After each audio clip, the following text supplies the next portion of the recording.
How you doing? Good. Good. Afternoon. Did you get your haircut yet? No, I need a haircut. I need a haircut.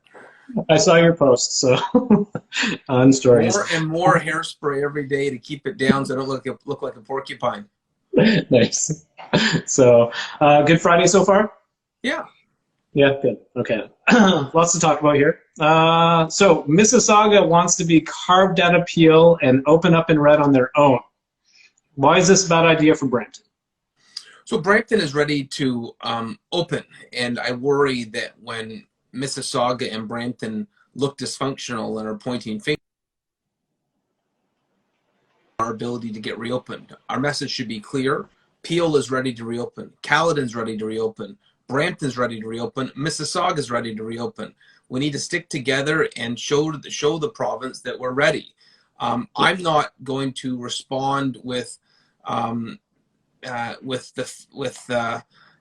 barbs back to Mississauga, but I do know that the province looks at the data, and they look at the severity of cases. In Mississauga, there's been 381 COVID deaths, and in Brampton, there's been 236. And so one of the most important indexes for reopening is the severity of cases. And right now, the severity is significantly higher in Mississauga. I'm not asking for Brampton to go ahead of Mississauga, like some people in Brampton are suggesting. I'm just saying we're all ready to reopen, and that it doesn't make sense to cut up the GTA. The fact that Halton and Vaughan are open right now, it just means people from Brampton and Mississauga are taking their wallets elsewhere. And I know you voted yesterday in council to, put a motion forward to say that Brampton's ready for the red zone. What are you going to do with that? So it was a clear indication to the provincial government where we stand. We now have a motion from the Region Appeal Council and a motion from the Brampton City Council unanimously asking to be put in the red zone. The gray zone is very restrictive, and it has been very difficult on our businesses, and also for health and physical fitness. Under gray, so much opportunities for activity is shut down. You can't even have a gym open. True. Have you talked to Dr. Lowe, the Chief Medical Officer of Peel, about this? So Mayor Crombie and myself and Mayor Thompson are on the calls with Dr. Lowe twice a week, and we've made our position very clear. Okay. And sorry, and what does he say? Like, is he in agreement, or? He says he's going to continue to look at the data, and the data for him: positivity, severity, number of cases, hospitalization, hospital capacity, and he said he'll make a decision closer to the deadline. But he says the numbers are starting to look encouraging. So we're finally starting to get some positive glimpses from him on what lies ahead. Did you see the hearts just pop up as soon as you said that? We're ready to reopen. It's been too long. So I had to kind of look at the TV twice to figure out that Brampton and Peel were not chosen for the vaccination pilot project, but Kingston, that's in green, was. What's up with that? So two things here. One, we were chosen for the vaccination pilot project. The vaccination pilot project was for the AstraZeneca vaccine to be delivered through pharmacies and primary care providers. And so they are delivering the AstraZeneca vaccine as part of the pilot project to Peel through primary care providers. What Mayor Crombie and my concern is that Toronto was able to be part of both pharmacy pilot projects and primary care, and we want to be part of both too. So for other health units, you get one or the other. You get primary care or you get pharmacy. And Peel got a primary care, which means you get your vaccines through the family doctor offices. The only one to get both was Toronto, and that's understandable because Toronto has been under lockdown for the longest, with the exception of Peel. And so if that makes sense for Toronto to get both pilot projects, it should make sense for Peel as well. True. Do you think Brampton's getting its fair share of vaccines? So right now, I'm monitoring that very closely. When I asked the provincial government last week about this, they said as of last Friday, Brampton had a higher per capita share of vaccines than the rest of the province. Peel had a higher share. Okay. But I'm worried that with this AstraZeneca rollout, that may change. And so I'm going to get the weekly numbers next week from Peel Public Health. I think you can rest assured if that slips and if we're not getting our fair share, Mayor Crombie, myself, and Mayor Thompson will be on the provincial government with anger and enthusiasm to get that addressed. Good. I know we talked about the drugstore pilot project, and we also talked before, in the weeks before, about vaccine hopping, right? But in the drugstore pilot program, you can actually go to any city and get it, as long as you're that age. Are you concerned with that? And do you think that'll lead to confusion? Yes, the details are still coming out. I hope that the province would create a system where those most in need are the ones getting it. And so I am worried that people may leave areas that don't have significant spread and take some of the vaccine supply from the areas that are facing the greatest level of spread. I also don't want people misrepresenting their age. We need our most vulnerable to get the vaccines first. And so I hope that there's going to be some security protocols that are brought in quickly to make sure these vaccines are being used in a manner that saves the most lives. Okay.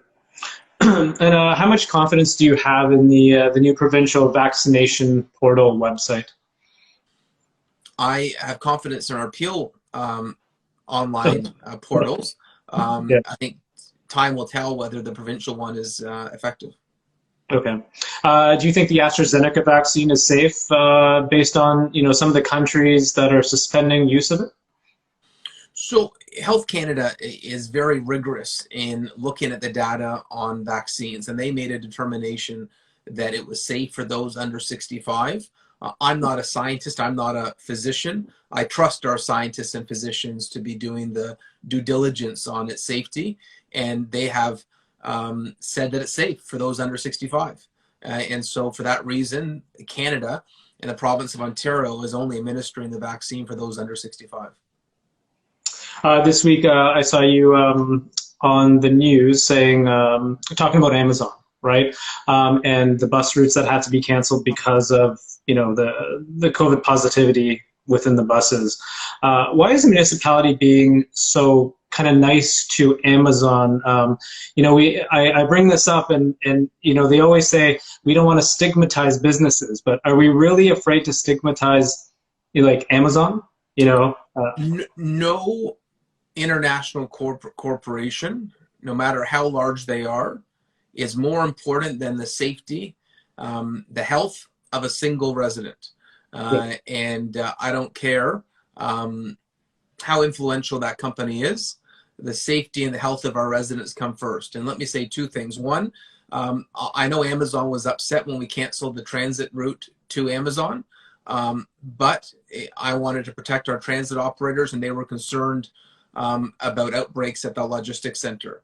Secondly, in terms of a broader policy on how to deal with some of the high positivity rate at Amazon, that falls in the domain of Peel Public Health, and they'll be making an announcement in regards to that very shortly. Sorry, what are they making an announcement to? They'll be making an announcement in regards to Amazon very shortly. Oh, okay. All right. So, and I guess Amazon chartering their own buses. Why wasn't this done sooner? And why are we trying to, why wasn't this done sooner? So Amazon was one of the companies that was allowed to stay open under the provincial emergency orders. They kept logistics companies open. It was only out of concern for our transit operators that we removed them from the transit route. It was because we had 3 operators in the last week test positive for COVID-19. Okay. Police have laid 2 charges against people concerning assaults during a recent protest in Brampton. What are your thoughts on these protests? So first of all, I'm glad that charges have been laid because there can't be any tolerance for violence. That's just not appropriate. It's not the Canadian way. In terms of protest, we're asking people not to have protests during a lockdown. We're asking people not to have gatherings. But the legal interpretation is that it is a constitutional charter right, the freedom of assembly and the right to protest. And so the police will not lay charges when it comes to these protests because those charges would not stand up in the courts. But we're asking people just to be reasonable and understand that we can't have situations, events that lead to the spread of COVID-19. Is the city of Brampton doing anything to calm the tensions between the two sides?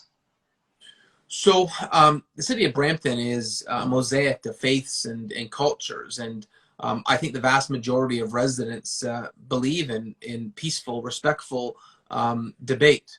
But if there are instances where it's not peaceful and not respectful, then that would fall into the jurisdiction of the Peel Police. And I think they've shown over the last week they won't tolerate behavior that is criminal, and an assault is criminal. Violence is criminal. And according to General Hillier, he did mention that that June 20th will be the date that hopefully everybody is vaccinated in Ontario. If that is the case, could we expect events in maybe July, August, September in Brampton? I'm hopeful. Yeah. You know, it's if the whole province is vaccinated, that changes the dynamic. Hopefully, we'll be able to gather again. Sure. I think that would lead to herd immunity. It would lead to protection of our most vulnerable. It would be a pretty great Canada Day gift to be able to gather together again. True. And last question: are you still jogging? I am. I jog indoors when it's too cold and outdoors when it's a little nicer. How many kilometers are you doing? It depends. Depends. I vary. It depends how much motivation you have that day. Okay, awesome. Okay, Mayor Brown, thanks so much. I'll catch you next week. Have a good weekend. Bye.